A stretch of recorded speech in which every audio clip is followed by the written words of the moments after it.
Ya estamos en jueves 3 de septiembre de este año 2020, bastante movido, por supuesto, y quiero invitar a que ustedes, por favor, nos sigan a través de nuestras redes sociales. Les debo informar que hace pocos minutos se acaba de suspender la audiencia de casación contra el expresidente Rafael Correa y 15 personas más. Se está mencionando que a las 9 de la mañana se reinstala este tribunal para continuar con este caso, que lo vamos a tratar, por supuesto, a partir de las 21 horas con el doctor Ismael Quintana. Antes de iniciar con la entrevista pactada para esta noche con Rodrigo Gómez de la Torre, les quiero invitar primero a observar lo que dijo el presidente de la República ya hace algunas horas a través de la cadena. Adelante, compañeros, por favor.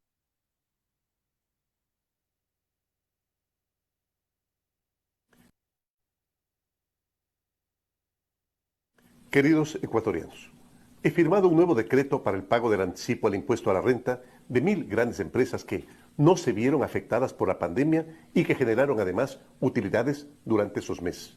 Este nuevo decreto recoge todas las observaciones hechas por la Corte Constitucional. No es un nuevo impuesto, es un pago anticipado del valor que estas grandes empresas deberían pagar en el año 2021.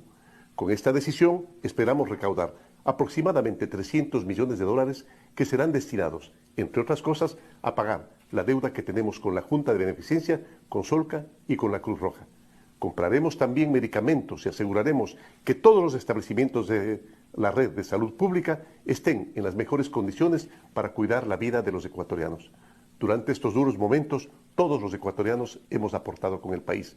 Ciudadanos, sociedad civil, servidores públicos, presidente, vicepresidente y ministros nos redujimos el salario en un 50%. Todos hemos arrimado el hombro para salir adelante. Hoy, el turno de aportar le corresponde a las grandes empresas que pudieron continuar con sus actividades durante la pandemia. Queridos ecuatorianos, juntos, así, juntos, con el esfuerzo de todos, estamos saliendo adelante. Muchas gracias.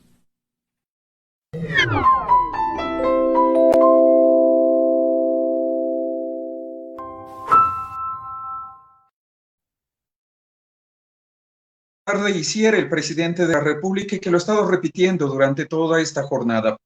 Verdades a medias, en realidad, porque él dice que se bajaron los ministros el 50%, los subsecretarios, debemos indicar que eso apenas duró un mes. Posteriormente, emitió una nueva orden para que volvieran a la misma situación esos salarios.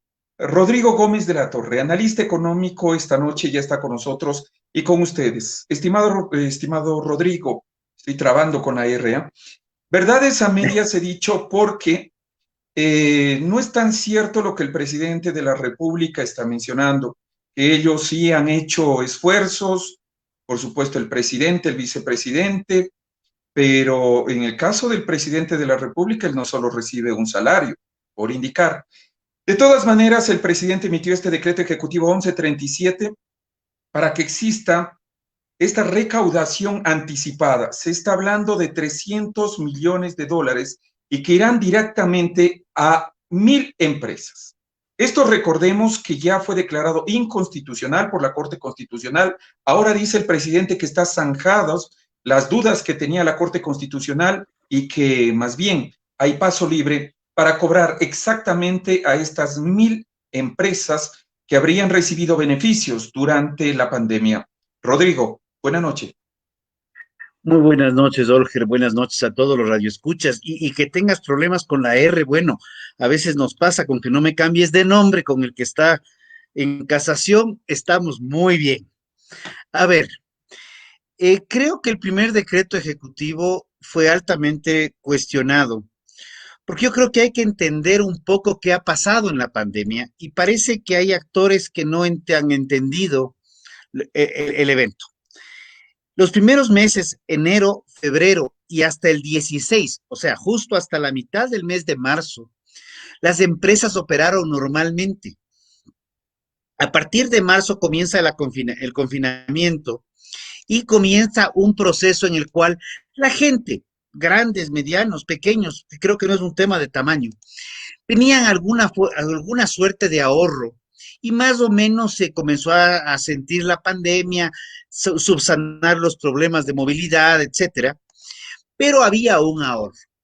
Muchas empresas se vieron muy ahorcadas y comenzaron a frenar, obviamente no podían trabajar, y comenzaron a usar teletrabajo y ver cómo poder de alguna manera entender algo que en ese momento se lo sentía para 1, 2 meses. De hecho, se hablaba hasta de los famosos 70 días. Ya cuando llegas al mes de mayo y las empresas han sostenido, muchas de ellas, salarios sin tener operación, sin tener ventas, han sostenido en algunos casos impuestos, han sostenido todo el costo operativo pese a que estaba parada, la cosa cambia. Y las que están operando incrementan su costo operativo, no solamente porque tienen que entrar con nuevos equipos de prevención, nuevos sistemas de protección, sistemas de desinfección que se los hacía, pero no en la magnitud y en la prolijidad que correspondía. Y a la vez, en vez de tener aforos en supermercados de 100, tenías aforos del 20, del 30%. Ese tipo de cosas generan que el costo operativo cambie. Entonces, obviamente, cuando ya analizan los 6 primeros meses del año, tú tienes 2 meses y medio de operación normal en donde sí tienen un peso específico con respecto a las utilidades. Creo que ya han habido pronunciamientos con respecto de sectores productivos diciendo sí hay preocupación porque ya en la segunda parte, mayo, junio, julio, ya la situación de la pandemia, la situación económica de la pandemia y social, se la está sintiendo con mucho mayor fuerza. Entendemos que el gobierno requiere recursos. Entendemos que a través de decreto de excepción en un estado de fuerza mayor, el gobierno puede solicitar la recaudación anticipada, que debía justificarla de mejor manera. Habla de 300 millones del presidente y el decreto habla de 260 y pico de millones que son cuentas por pagar. Sí, la mitad está en Solca, Cruz Roja y Junta de Beneficencia, y la otra mitad está en el Ministerio de Salud, básicamente. Pero también tenemos una constitución que se aprobó hace algún tiempo atrás que te expresamente prohíbe la recaudación anticipada. Y solo para concluir una reflexión, si es que para cobrar impuestos sí está válido una situación de fuerza mayor que deriva de un estado de excepción, creo que en materia laboral la Corte Constitucional también debería reconocer que esa misma fuerza mayor que le permite al gobierno cobrar impuestos debería al sector privado permitirle poder reducir la plantilla laboral como lo planteó el veto presidencial en su momento y no como lo que sacó la Asamblea con respecto a la interpretativa del 169 numeral 6. Rodrigo, pero como van las cosas, ¿estos serán alivios? Además, pregunto también por la relación que existe con las cámaras. ¿Van a presentar una nueva demanda de inconstitucionalidad a este decreto 1137? Se está analizando, no hay resolución al momento. Se está analizando varias aristas. Creo que en el decreto sí se justifica para qué quieren los recursos, que era algo que el primero no lo tenía, y de hecho lo cuestioné muchísimo. Entonces, creo que es un momento en que primeramente hay que entender que el sector privado está en un proceso de sostener muchas cosas. Hay que ver cómo sostener también dolarización, sostener lo poco que queda de empleo. Las cifras de empleo nos han preocupado de sobremanera. El INEC habla de 16% de empleo pleno. Entonces, si al sector formal de la economía le vamos a pedir un favor, les vamos a pedir a estas 1,000 empresas, que no sé qué tan conveniente sea, porque son empresas que están sosteniendo mucho, pero también yo creo que es importante decirle al sector oficial, ayude al sector productivo a reducir trámites.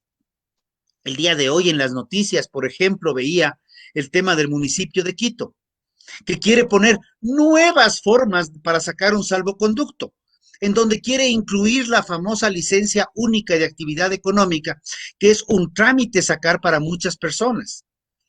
Entonces, si ya teníamos una norma, ¿para qué le vamos a complicar más con el discurso de que queremos facilitar? Tenemos que entender que la situación no es un capricho de unos o de otros en el Ecuador, es una situación mundial. Y lo que hay que buscar son formas de facilitar las actividades económicas, y el momento que se facilitan las actividades económicas, propendemos a la formalización de las actividades económicas. En este momento la informalidad está arrasando con el sector productivo formal. La informalidad no es mala. La informalidad es una informalidad que se da como lo que se denominan emprendimientos por necesidad. Lo entendemos y lo comprendemos. Pero para eso, más bien, en vez de ponerle más trabas al sector primario productivo, que es el que está pagando impuestos y es al que se le está pidiendo ciertas contribuciones, pues también ayudémosle más bien facilitándole los trámites, reduciendo trámites que son absolutamente innecesarios muchas veces, para que ese sector productivo también pueda entrar a una reactivación económica.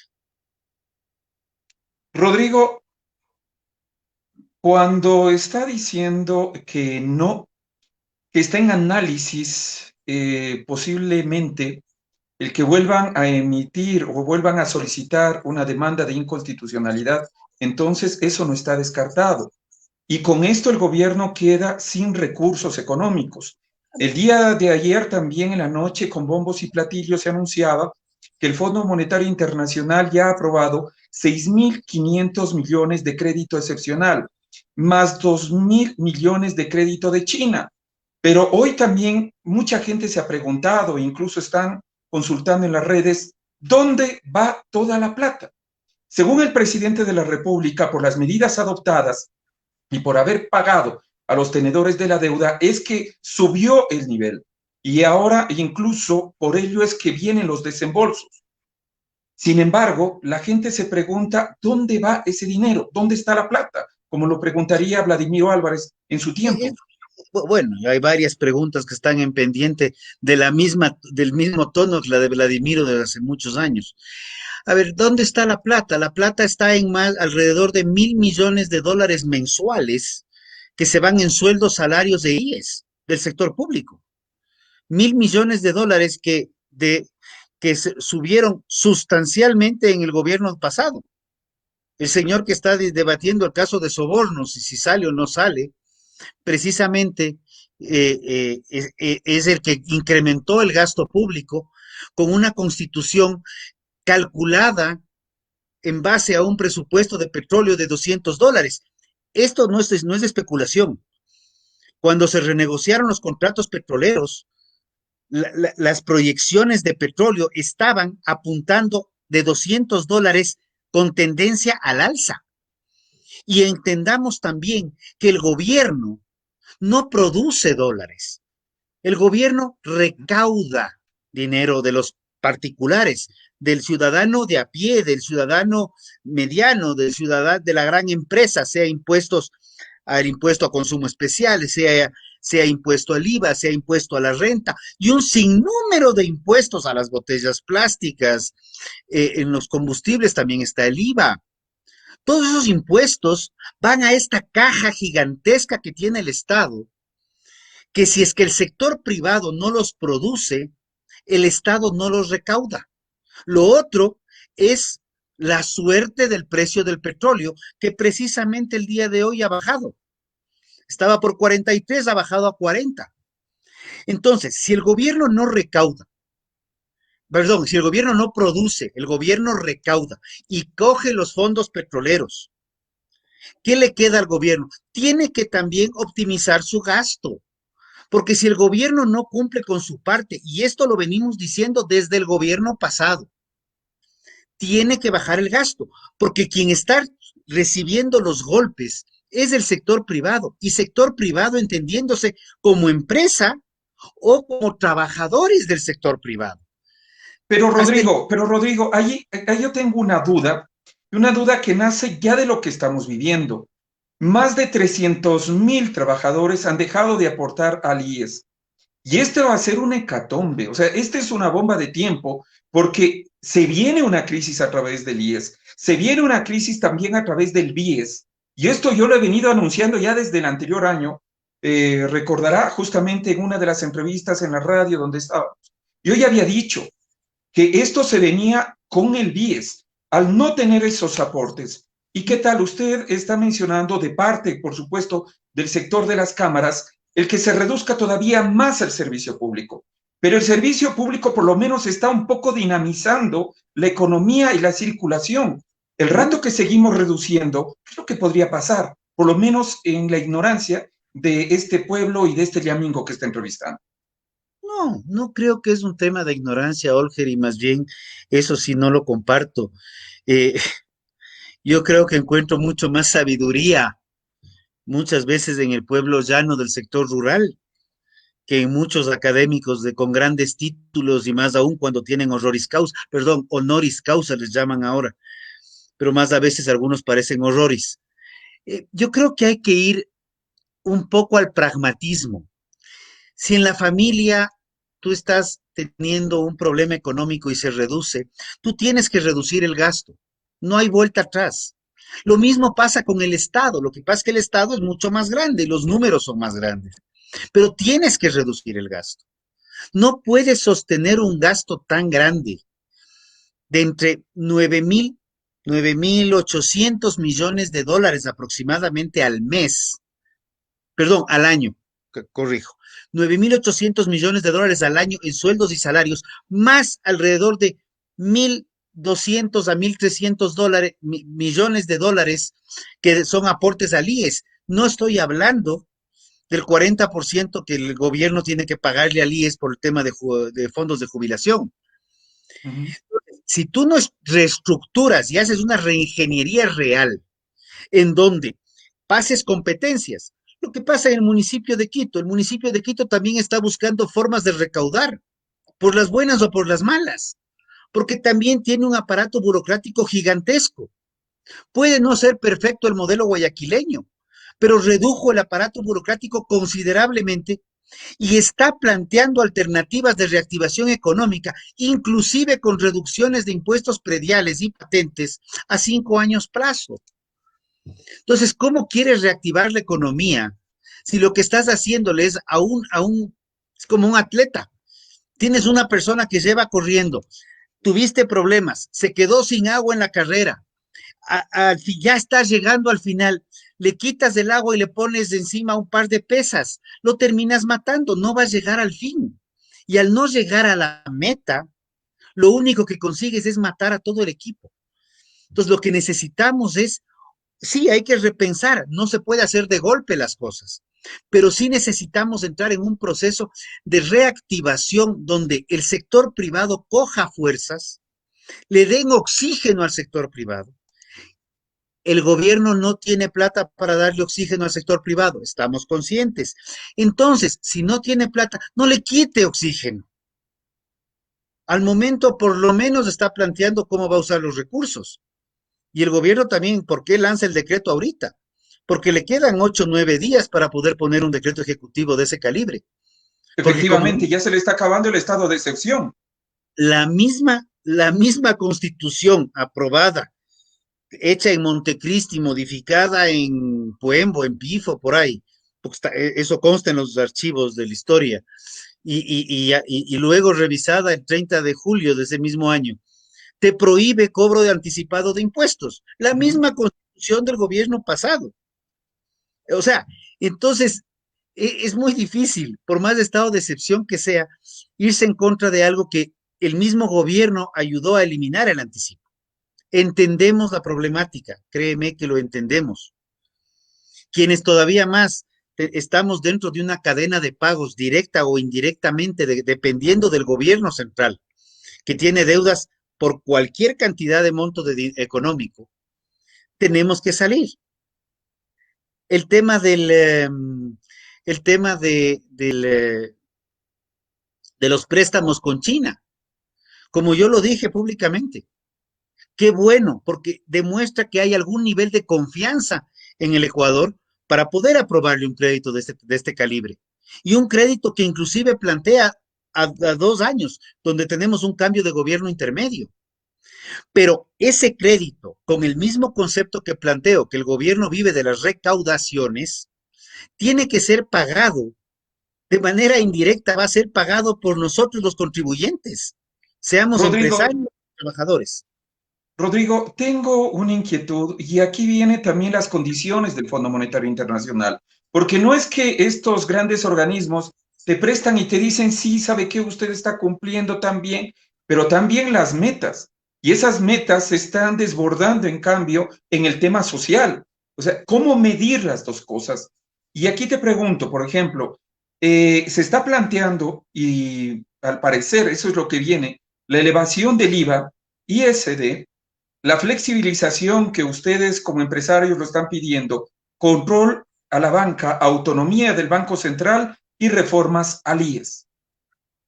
A ver, punto uno, el tema de flexibilización laboral, que le han satanizado al término flexibilización, que no es más que tener mecanismos actuales al siglo XXI de contratación, porque las formas de trabajo actualmente son distintas.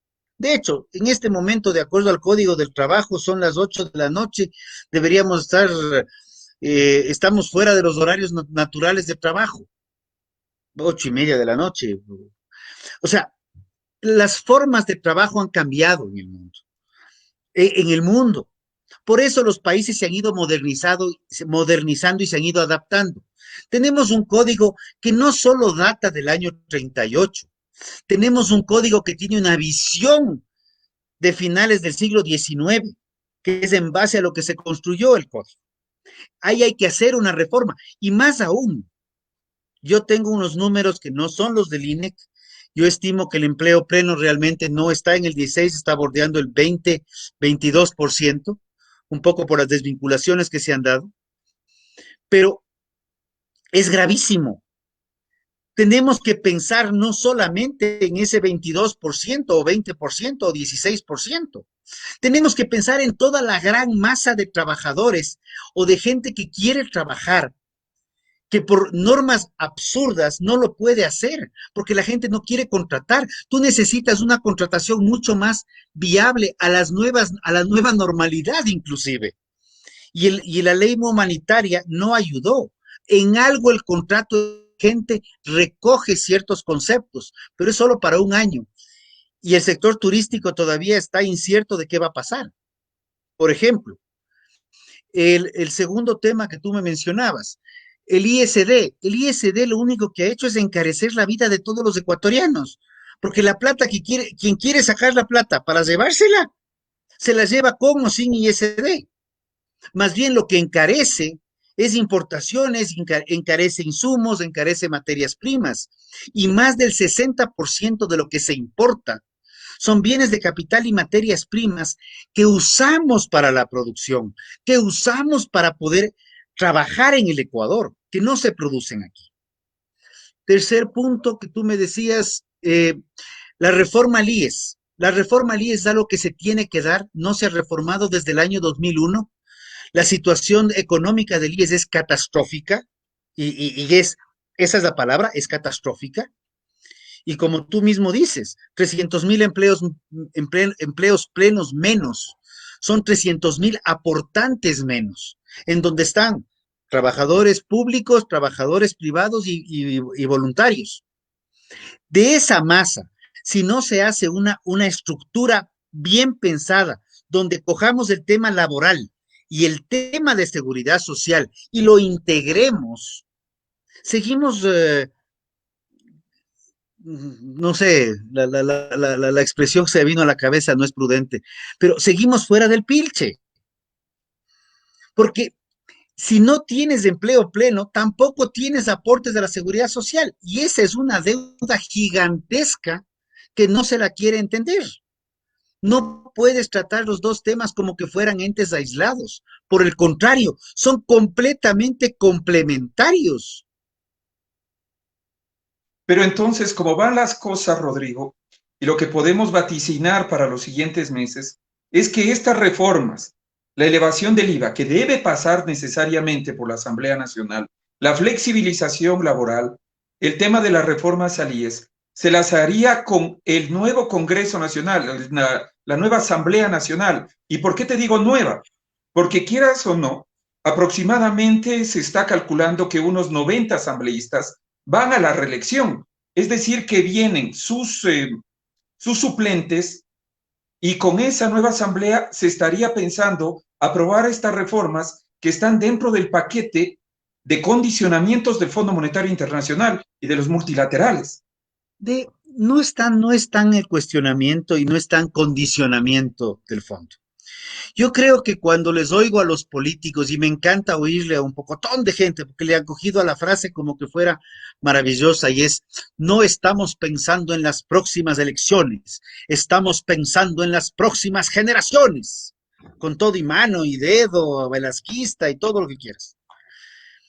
Por favor, si están pensando en las próximas generaciones, asumamos la responsabilidad a los 137 muchos amigos que están presentes en la asamblea actual. Asumamos la responsabilidad de pensar en el futuro del Ecuador y no pensar en las próximas elecciones tratando de ser políticamente correctos. Ese es el problema. Tenemos que pensar que entonces, Rodrigo, perdón, Rodrigo, entonces en los siguientes meses, o sea, estamos hablando, antes de que finalice este gobierno, se vienen estas reformas. Me encantaría, pero dudo mucho que lleguen. Me encantaría tener una reforma estructural con que este gobierno, más allá de quien le quiera o no le quiera, eso es aparte, que este gobierno deje sentadas las bases del desarrollo del Ecuador, de destrabar los problemas del Ecuador, en donde dejemos algo, así como el gobierno pasado, con todas las críticas que puede haber, dejó haciendo algo maravilloso, que fue, dejó firmando el acuerdo con la Unión Europea, el acuerdo multipartes con la Unión Europea. Un poco tarde, pero lo dejó haciendo. Ese acuerdo sostuvo muchísimos empleos y ese acuerdo nos está abriendo puertas que todavía no estamos aprovechando bien como país. Ese tipo de cosas, con los problemas de la pandemia, sí, nos puso al mundo patas arriba, pero ese tipo de cosas son pensar en futuro. Y no es que le defienda al expresidente, ni tampoco me interesa atacarle. Y él es está ex y está fuera del país y tiene que responder algunas cosas que tendrá que responder algún día. Pero lo importante es, ese acuerdo multipartes fue fundamental para sostener y en contra de lo que él mismo decía. Pero un día, una noche, probablemente se sentó en el mes de junio, julio habrá sido, cogió una calculadora, un esfero tal vez, o lápiz, un papelito, hizo 3, 4 números y dijo, a caramba, o firmamos con Europa o se nos caen las exportaciones y no hay cómo cubrir. La única forma de sostener dolarización, sostener economía, sostener estructuras de base, desde la agricultura, empaquetamientos, logística, transporte, en más o menos 600 a 800 millones de dólares, es llegando a un acuerdo, y un acuerdo que también va a beneficiar por otros lados. Ahora se firmó ya Chile, se sigue avanzando las negociaciones con México. No le tengamos miedo a la apertura al mundo. Observemos cómo Perú abrió al mundo y la situación ha crecido. Y Perú sí tiene problemas, nadie deja de tener problemas, pero tiene mucho más herramientas para salir del hueco de lo que tenemos nosotros. Y el día de hoy justamente publiqué en mi cuenta... la señal, Rodrigo. A ver, puede ser, sí. Pero el día de hoy justamente publiqué en mi cuenta de Twitter un mapa de la vulnerabilidad de los países en el mundo. Y es gravísimo ver que el Ecuador es el punto rojo en la costa del Pacífico. Necesitamos entrar a un mundo más real, más del siglo XXI.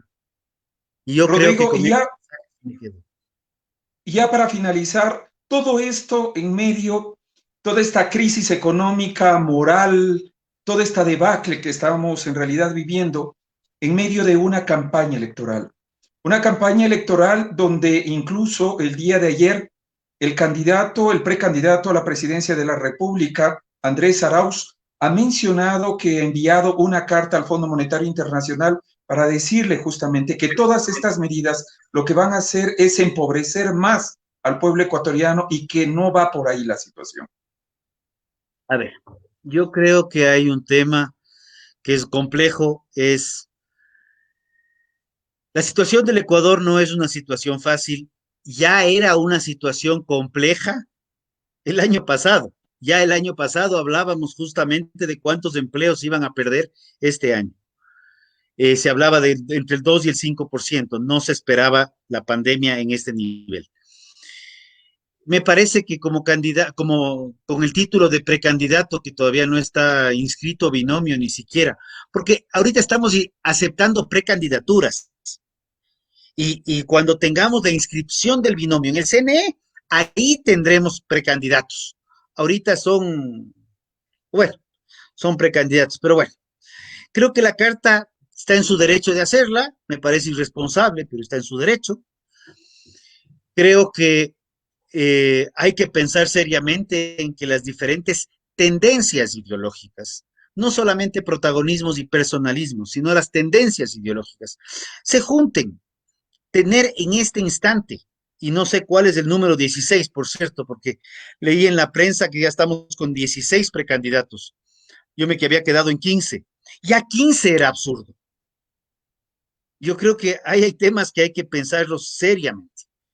O sea, arrancar un proceso electoral en una situación tan compleja, ok, la ley nos obliga a hacerlo, hay que concluirlo, vamos avanzando, pero ya es hora de ir destrabando los problemas de la economía y pensar, y no alcanzo a leer completamente todo el mensaje, es un mensaje largo de Ángel Solano, que habla del tema de 1999, que hace difícil que las tasas de interés bancario estaban muy altas. El Ecuador tiene tasas de interés altas que están sustentadas y vinculadas directamente al Código Orgánico Monetario y Financiero, que fue el golazo más grande que nos metieron el día del partido, Ecuador-Francia, porque cuarto de hora antes del partido metieron el código como económico urgente con más de 400 artículos. Ese fue un golazo que nos encarece el crédito y nos frena la atracción de capitales de fuera, donde hay que preocuparse no por el dónde están los capitales, sino por el origen de los capitales, la forma como se concibieron. Si la plata está en Panamá y es plata honrada de una empresa formal, de una banca seria, pues que esté en Panamá no es problema. Si la plata está en el mejor país del mundo y viene producto de narcotráfico y trata, pues es mal dinero. Nosotros comenzamos a calificar el dinero por dónde está guardada y no por el origen del dinero. Yo creo que hay que recordar la crisis del 99. Creo que se dieron muchas cosas, pero la crisis que el Ecuador está viviendo en este momento no tiene precedente en la historia. Ya hemos superado la crisis del 99 con creces y recién estamos viviendo el momento. Todavía no comenzamos, y perdón decirlo así de brusco, todavía no estamos comenzando a sentir las consecuencias de la crisis. Todavía falta por recorrer y la situación se viene bien difícil.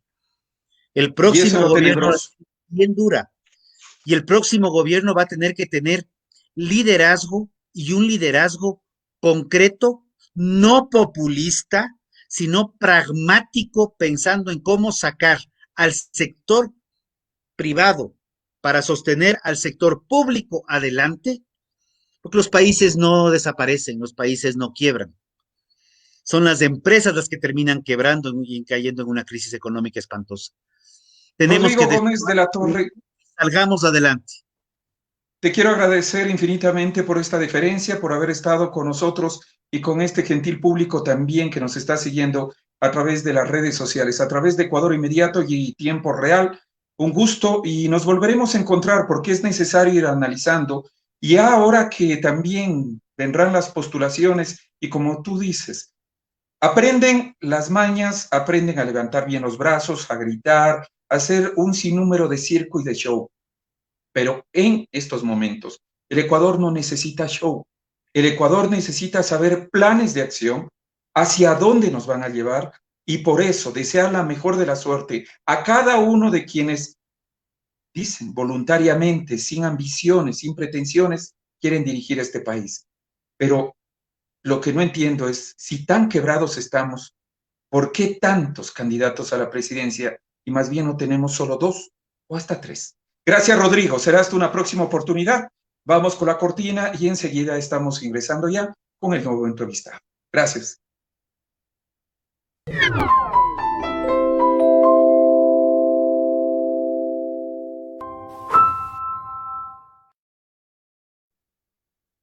Con ustedes y con nosotros ya se encuentra en nuestra sala de espera el doctor, el constitucionalista Ismael Quintana.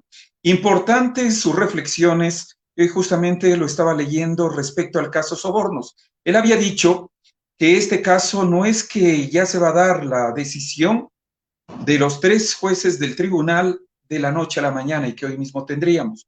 Fíjese usted, este momento ya ha sido postergada la sesión para las 9 de la mañana de este día viernes. Al doctor, bienvenido. Adelante, por favor. Hola, Olger, buenas noches. Le mando un Buenas abrazo. Noches. Un abrazo. Buenas noches, mi estimado Ismael. Nos ven y nos escuchan a través de la señal de En Tiempo.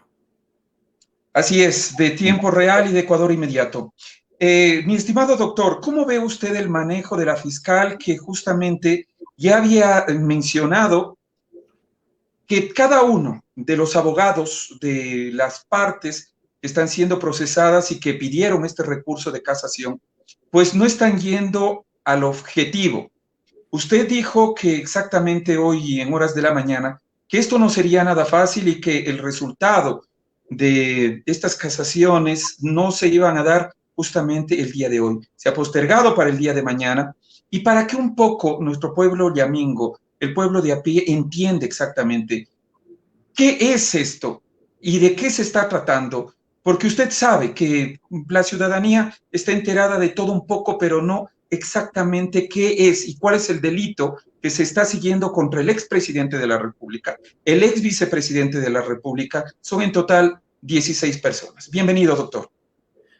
A ver, sí, digamos, aclarando que yo no soy experto en el ámbito penal, yo me dedico a otras áreas, lo que yo le puedo ofrecer son ciertos comentarios muy generales. Y le digo esto con toda la responsabilidad del mundo porque como yo no soy abogado patrocinador de ninguno de los procesados, no conozco de lleno el contenido del expediente, para mí sería muy aventurado y muy irresponsable para la gente que nos ve, pues hacer un comentario a fondo del asunto. ¿Qué es lo que tenemos ahora? Lo que Fiscalía ha hecho, fruto de un proceso de investigación periodística, fue iniciar unas investigaciones previas para recabar unos indicios respecto de posibles actos de corrupción en el gobierno del economista Correa respecto a las campañas electorales. Precisamente, fíjese cómo coinciden las cosas ahora que estamos a puertas de entrar a campaña electoral, donde se investigaba una posible trama de corrupción entre empresas privadas y algunos líderes políticos del gobierno del economista Correa, incluyendo al economista Correa. Entonces, Fiscalía ha iniciado este proceso penal acusando a estos procesados, a estos ciudadanos, por delito de cohecho. Es decir, el cohecho, en términos muy generales, implica que hay un funcionario público y hay otra persona, un tercero, en este caso un particular, que ha entregado bienes, dádivas, dinero al funcionario público a cambio de una contraprestación, en este caso de un contrato, de un beneficio, llamémosle así. Eso es el delito de cohecho en términos muy, muy sencillos y explicado por alguien que no es penalista realmente. Entonces, el proceso versa sobre eso. Es decir, Fiscalía lo que ha acusado es, ok, aquí hay unos funcionarios públicos que recibieron unos sobornos, por eso es que el caso se llama sobornos en términos coloquiales o mediáticos, a cambio de otorgar contratos a favor de esas personas, de esas empresas que dieron estos sobornos para financiar campañas electorales. Ese es el concepto, esa es la idea muy general. Dentro de eso se han sustanciado ya unas etapas procesales y hemos llegado a la etapa de la casación. En la etapa de la casación, lo que nosotros vamos a tener es una discusión que precisamente es la que se está llevando en estos días de audiencia que se ha instalado hoy, donde, como hemos visto, el Tribunal de Casación de la Corte Nacional lo que va a hacer es a escuchar a los recurrentes, a los procesados que han interpuesto este recurso de casación. En esta audiencia ellos han tenido un tiempo que les ha otorgado el tribunal para fundamentar el recurso de casación, luego que ellos han fundamentado, digamos, o han sustentado el contenido de su recurso de casación, se le ha escuchado a Fiscalía su posición también y se le ha escuchado a la Procuraduría General del Estado, que ha comparecido en calidad de acusador particular. En este caso, esta audiencia, digamos, va a ser menos complicada que las audiencias de las etapas procesales anteriores, porque en el recurso de casación usted no va a pretender la valoración de otra vez de la prueba. Es decir, aquí en la casación, el Tribunal de Casación no puede valorar la prueba, no puede hacer una referencia o un análisis de los hechos del caso, porque esa cuestión, se entiende, ha sido ya controvertida en las etapas anteriores y en el caso de la prueba ha sido anunciada, practicada por parte de los sujetos procesales y valorada por los jueces en las respectivas instancias anteriores. Entonces, ese tema no se topa en el recurso de casación. Usted me preguntará entonces, finalmente, ¿para qué está el recurso de casación?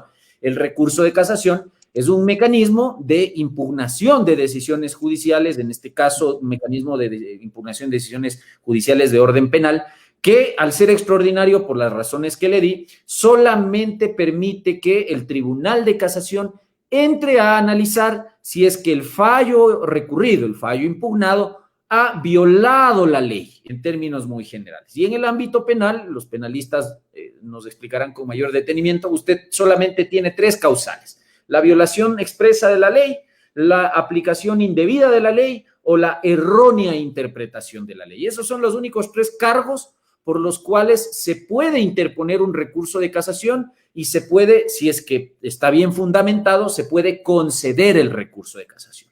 Eso es de lo que se está discutiendo ahora, es decir, para que la gente nos entienda, discusiones de pura legalidad, violaciones a la ley en el fallo. Eso es lo que van a argumentar los casacionistas, como se suele llamar en el campo de nosotros, de los abogados, o los recurrentes. Y por supuesto, la labor de Fiscalía y de Procuraduría será controvertir esos señalamientos, oponerse a los recursos y defender, por supuesto, el fallo de apelación, que es el que ha sido sometido o sujeto a esta impugnación. Eso es lo que vamos a ver finalmente después de estas. Mañana vamos a tener unas réplicas, unas contrarréplicas. Yo supongo que eso igual se demorará prácticamente todo el día y yo creo que el tribunal lo que va a hacer es suspender la diligencia para tomarse un tiempo prudencial, convocar de nuevo a la reinstalación de la audiencia, no les sabría decir cuándo, para anunciar la decisión, porque la decisión se la tendría que anunciar en audiencia, más allá de que luego tendrá que ser reducida a escrito para efectos de poder notificar la decisión escrita a los sujetos procesales, porque luego de eso se tiene un tiempo de 3 días hábiles para poder proponer pedidos de aclaración y ampliación a esa decisión judicial. Así que, mi querido Olger, el tema no se va a resolver ni siquiera mañana. Lo que podría ocurrir es que mañana se sustancie la audiencia, pero creería yo que por la complejidad del caso, por el volumen del caso, por el número de recursos de casación que el tribunal tiene que analizar, se van a tomar un tiempo prudencial para analizar cuál va a ser la decisión, porque acá no puede ocurrir una decisión de orden colectivo. Es decir, acá bien podría ocurrir que unos recursos de casación sean aceptados y otros puedan ser rechazados, ¿no? Entonces, aquí la decisión es individual, es particular respecto de cada uno de los recurrentes, porque respecto de cada uno va a surtir un efecto. Bien podría ocurrir que a un procesado se le acepte el recurso y por lo tanto, por ejemplo, si es que se deja sin efecto el fallo de apelación, que es el condenatorio, quedaría ratificado el estado de inocencia de esa persona, y en otros casos, si es que se rechaza el recurso de casación, pues estaríamos ya frente a una sentencia de condena, ahí sí ya ejecutoriada. Ahora, doctor, lo importante de este caso es justamente porque se da en horas ya de definir también una campaña política, donde quien está siendo acusado es Rafael Correa, quien pretende también ser candidato a la vicepresidencia de la República. Y son estos tiempos en los que incluso hoy estaba mirando un tuit también de otro constitucionalista, en donde estaba mencionando que se está jugando con estos tiempos, pero que sería también una manipulación justamente, y ahí es donde se crean estos imaginarios. ¿Está haciendo bien la fiscal o está haciendo mal su trabajo? A ver, yo le vuelvo a insistir, yo no conozco a fondo el contenido del expediente, entonces la única información que yo tengo del proceso es la que ustedes gentilmente como comunicadores sociales nos hacen llegar a través de los distintos medios de comunicación. Si usted me pregunta mi opinión particular, Por supuesto, es su opinión. Tengo la percepción muy personal, mucha gente puede, de hecho, estoy seguro que mucha gente no va a estar de acuerdo conmigo. Creo que la fiscal ha llevado a cabo en este proceso y en otros casos también un trabajo serio, un trabajo prolijo, un trabajo responsable hasta aquí.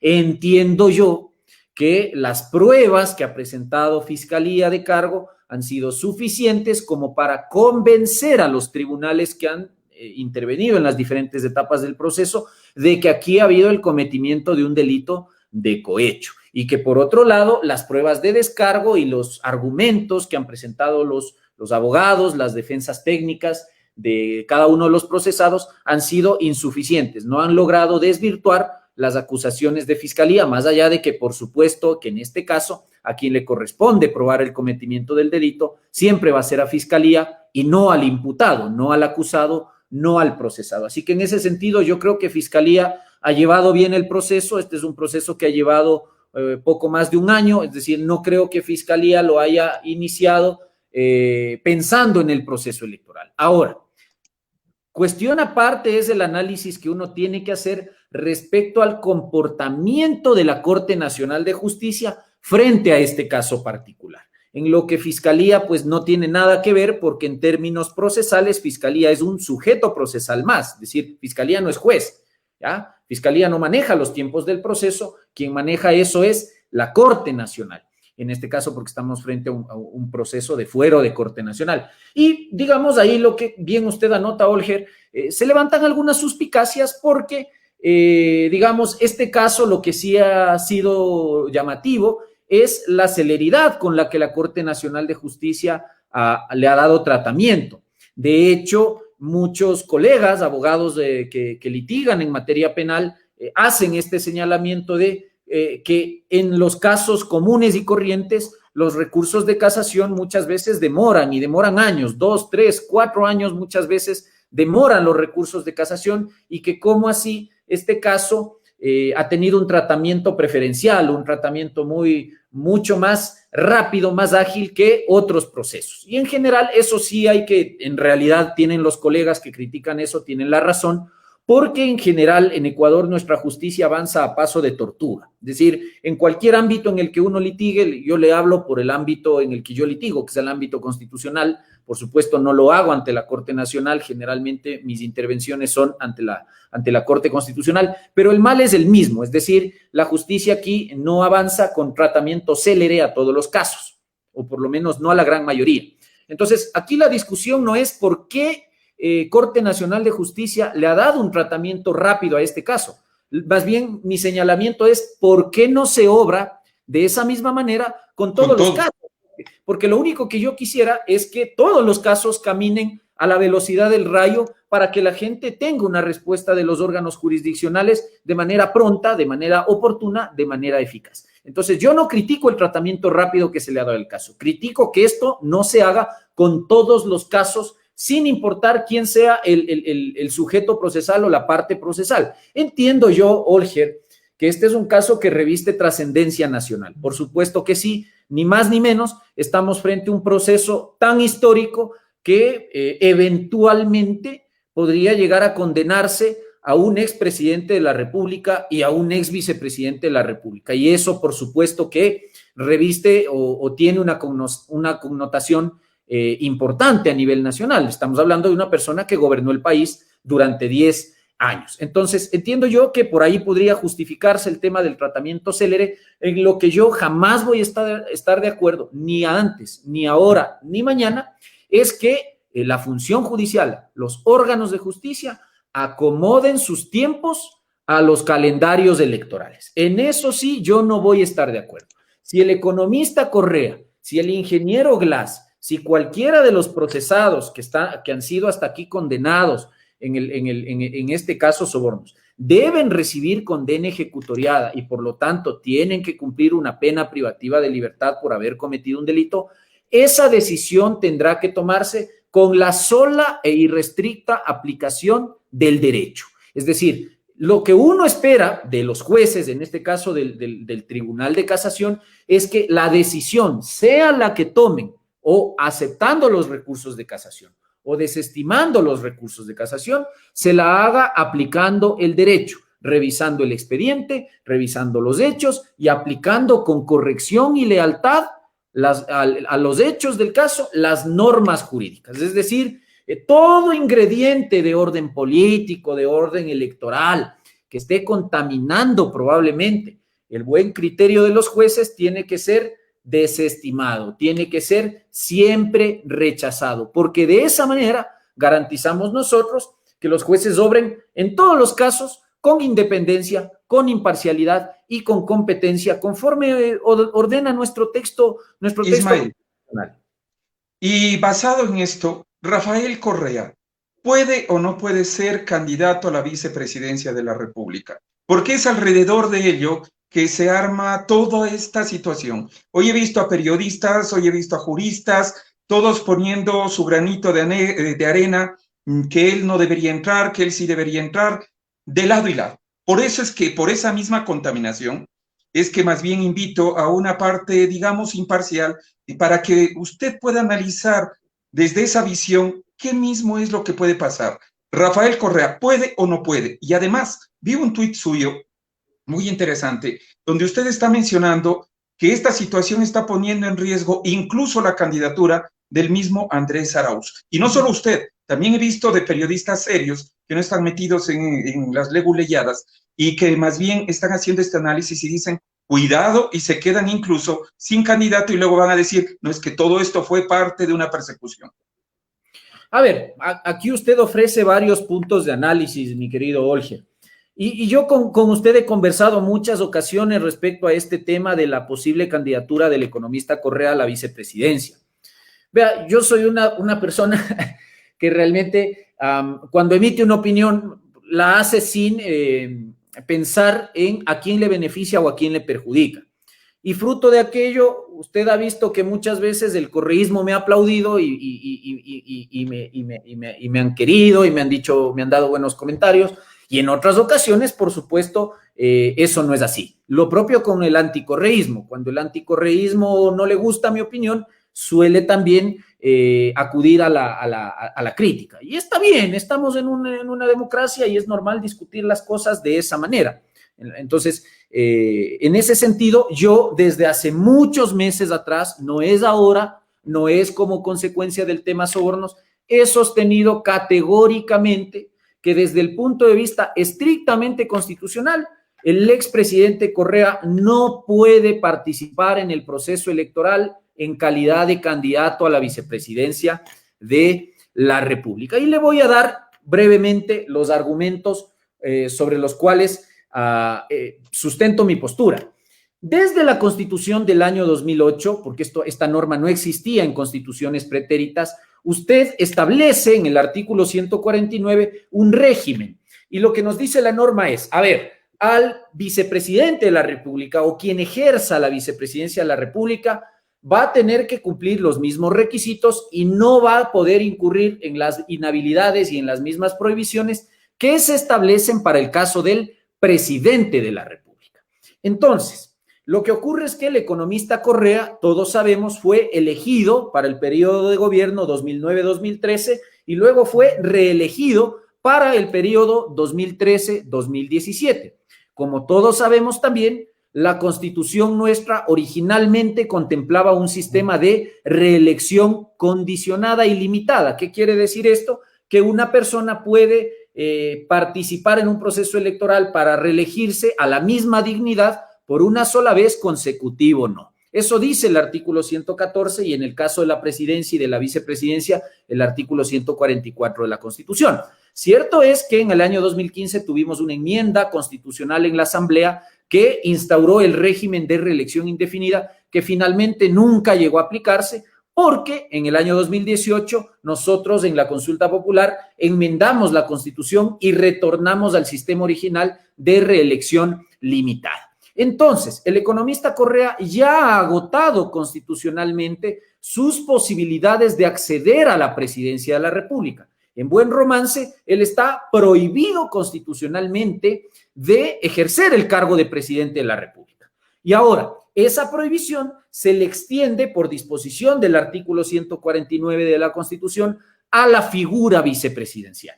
Y claro, muchos me dirán, pero yo no encuentro la lógica en eso, porque por supuesto que el economista Correa ha sido reelegido para la función presidencial, pero él no ha ejercido 2 veces la vicepresidencia, por lo tanto, él estaría habilitado para presentar esa candidatura.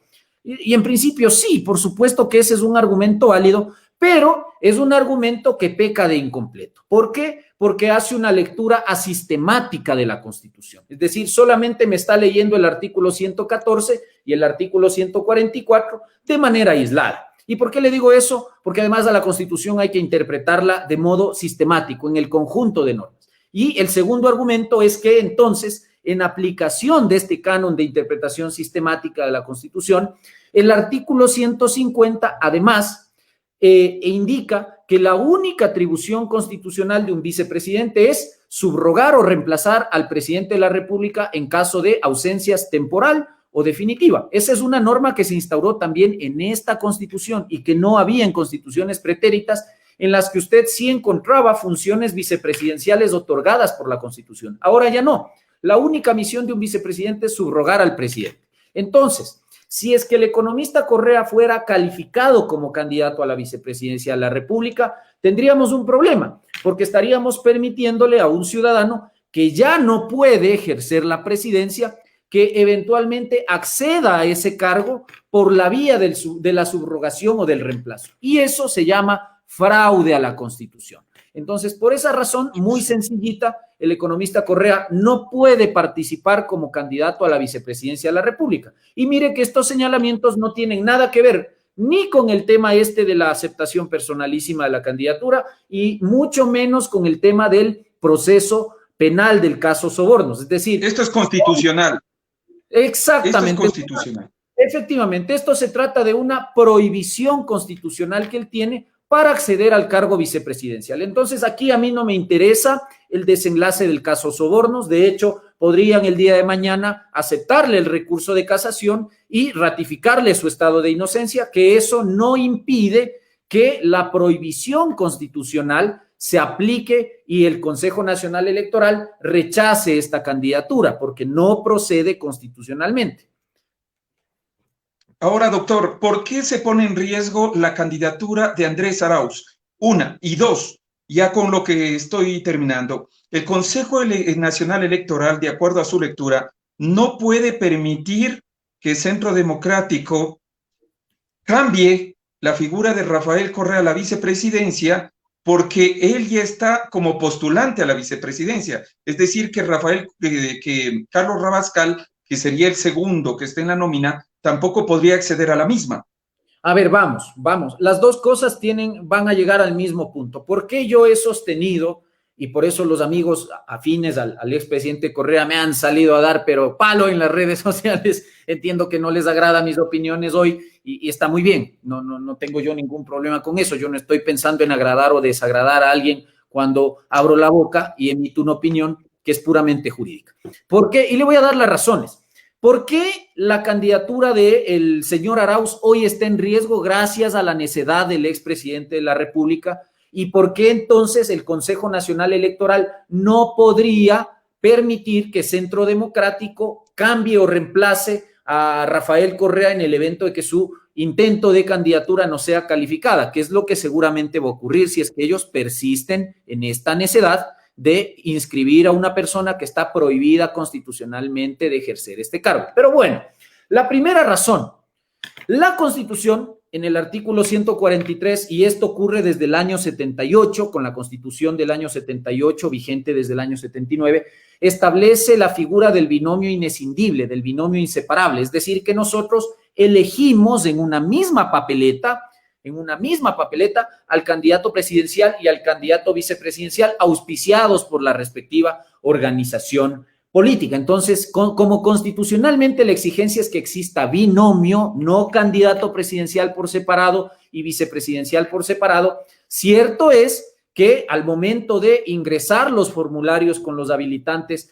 para que el CNE realice el proceso de calificación de la candidatura, se verificará que particularmente tanto Correa como Arauz cumplan los requisitos y no incurran en inhabilidades y prohibiciones. Eso es cierto, es una verificación personal, particular, pero un eventual rechazo a una de las dos candidaturas del binomio en el caso puntual del economista Correa. ¿Por qué razón? Porque ahí sí tenemos que entrar en el análisis del famoso reglamento de la democracia interna, norma que no la hice yo, Olger, la hizo el correísmo en el año 2012, cuando estaba vigente el gobierno del expresidente Correa, con Domingo Paredes, que fue además su secretario del agua, entre otros cargos, que presidía el Consejo. Con carnet de afiliación de país. Efectivamente, este caballero, con todos los integrantes del Consejo Nacional Electoral de la época, con la única finalidad de proscribir la candidatura presidencial de Bucaram,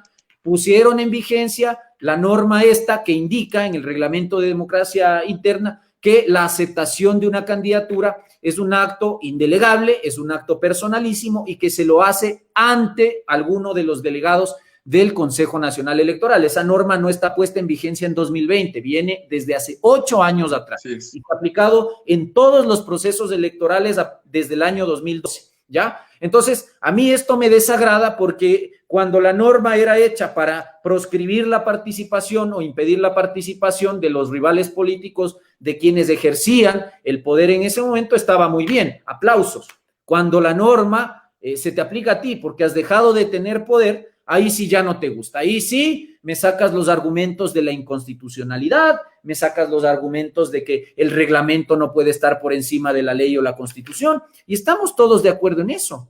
Pero me habría encantado que esos mismos señalamientos se hagan en el año 2012 y en el resto de procesos electorales en los que mucha gente se quedó sin poder participar por las mismas condiciones en las que ahora se está quedando sin poder participar el economista Correa. Entonces, como hay un procedimiento previo a la inscripción de la candidatura que se llama aceptación de la candidatura y las condiciones reglamentarias son, según nos ha dicho el CNE, digamos, presencia física del candidato o del precandidato en el Consejo Nacional Electoral y además esta aceptación es indelegable, ese requisito o ese procedimiento no lo ha cumplido el economista Correa. Por eso es que oficialmente, más allá de lo que diga el economista Correa, más allá de lo que digan sus partidarios, para el CNE no ha habido este procedimiento previo de aceptación de la candidatura. ¿Qué le quiero decir con esto? Que Andrés Arauz no tiene compañero de fórmula para poder inscribir este binomio en el Consejo Nacional Electoral. Primer riesgo, por eso es que estamos diciendo, vea, le estamos dando un consejo gratis al correísmo. Ojalá lo escuchen, porque el día de mañana ojalá no se quejen si se quedan fuera de la contienda electoral. Consejo gratis, mejor no insista en la candidatura del economista Correa, porque hasta el señor Arauz está a puertas de quedarse fuera. ¿Por qué razón? Primero, por lo que le comento, el binomio es inseparable. Segundo, claro, ya me han dicho, de hecho ayer yo tuve una interesante cruce de ideas con uno de los expresidentes del Consejo Electoral, el doctor Omar Simón, y claro, él me decía, sí, pero la cuestión es personal y entonces en ese caso el Consejo Nacional Electoral lo que tendría que hacer es darle 48 horas a la organización política para sustituir o reemplazar al economista Correa por otro candidato, ¿ya? Y sí, efectivamente, nuestra ley orgánica electoral en el artículo 104 y nuestro reglamento de inscripción de candidaturas, artículos 13 y 14, establece la posibilidad de que el Consejo Nacional Electoral, cuando rechace una candidatura que pretende ser inscrita, permita que la organización política en el plazo de 48 horas sustituya, reemplace a ese candidato rechazado por otro nuevo, ¿ya? Y claro, aquí me han dicho sí, entonces la segunda opción sería don Carlos Rabascal, a quien yo le tengo una muy alta estima y que se entiende ha sido también designado en un proceso de democracia interna.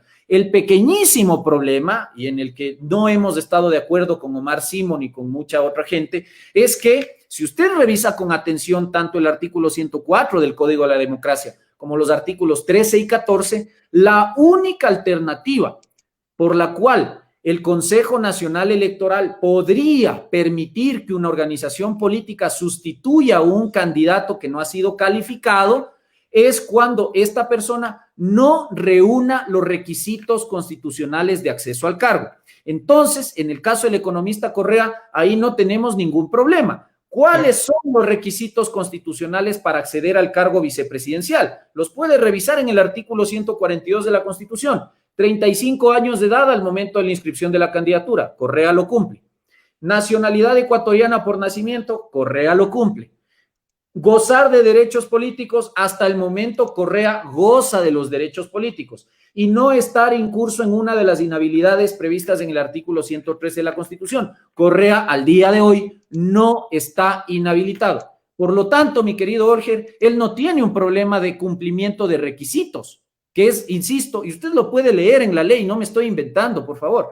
Solamente cabe reemplazar al candidato cuando hay incumplimiento de requisitos. Nada más. En este caso no estamos, como le he demostrado, frente al incumplimiento de un requisito constitucional de acceso al cargo. Lo que estamos con Correa es frente a una persona que no ha cumplido con el procedimiento previo de aceptación de la candidatura. Y la aceptación de la candidatura es condición previa y necesaria e ineludible para poder inscribir y calificar una candidatura. Entonces, en esas condiciones, como no podría darse el reemplazo del candidato, el Consejo Nacional Electoral tendría que rechazar en firme y de manera definitiva la candidatura, tanto de Correa como del señor Arauz, porque le vuelvo a recalcar, se elige binomio, no se elige por separado un presidente y por separado un vicepresidente, se elige un binomio, el binomio es inescindible. Así que, en buen romance, vuelvo a insistir, de persistir la necedad del economista Correa, se afecta, se pone en riesgo la candidatura del señor Arauz. Por esa razón, muchos decíamos lo más saludable, si es que en el proceso de democracia interna se había designado la segunda alternativa, que es la de Carlos Rabascal, tenían hasta la medianoche de ayer para acudir al Consejo Nacional Electoral y permitir que Carlos Rabascal, que es una persona que entiendo no solo tiene, pienso yo, las condiciones suficientes para ejercer esta candidatura, sino que además cumple los requisitos. Pero no lo hicieron, doctor. Efectivamente. Vea, Olger, usted conoce, yo no soy partidario del economista Correa, no lo he sido nunca y creo que nunca lo seré, pero se les ha dado toda esta semana consejos gratis y no los escuchan. Y piensan que uno lo que dice es por pretender sacarles de la contienda electoral. Primero, yo no tengo ninguna autoridad para eso. Yo solamente soy un opinador. Yo no soy vocal del CNE, yo no soy juez del Tribunal Contencioso Electoral, yo no soy miembro de la Corte Constitucional, no soy nada. Soy un sencillo abogado, un ciudadano más, de a pie. Entonces, uno lo que les ha dicho es por bien hacer. Vea, no se quede fuera. Si el economista Correa no puede participar porque tiene prohibición constitucional y porque además de eso, el caballero no cumplió el procedimiento reglamentario de aceptación, reemplace de una vez la candidatura antes de que tenga que ir al CNE y que le digan lo que usted sabe que le van a decir, que es que la candidatura está rechazada. No. Vaya, le quiero agradecer infinitamente, doctor. Esas son las percepciones y, como usted ha dicho, cuando no hacen caso, no hacen caso. Y ahorita mismo nos están informando que se ha reportado un sismo, fíjese, mientras estábamos hablando, de magnitud 3.72 en Jama, Manabí. No se ha reportado víctimas, afortunadamente, pero esto es lo que acaba de suceder. Mi estimado doctor Ismael Quintana, gracias también por inaugurar este nuevo horario que tenemos en tiempo real con Ecuador Inmediato. Le mando un abrazo, Olger, cuídese mucho y bueno, siempre que Dios bendiga al Ecuador, que es lo que uno pide nada más. Sensatez de los políticos y sensatez nuestra para saber designar a nuestros próximos mandatarios. Definitivamente, será hasta una próxima oportunidad. Gracias, mi estimado doctor. Gracias al público que nos ha acompañado esta noche. Nos volvemos a encontrar el día de mañana, cuando se reinstala también la audiencia en el caso Sobornos a partir de las 9 de la mañana. Esta es la previsión informativa y con esto les decimos Imanaya, Yipuncha, Ayituta, Ayichichi, que el gran arquitecto del universo acompañe nuestros pasos. Hasta entonces.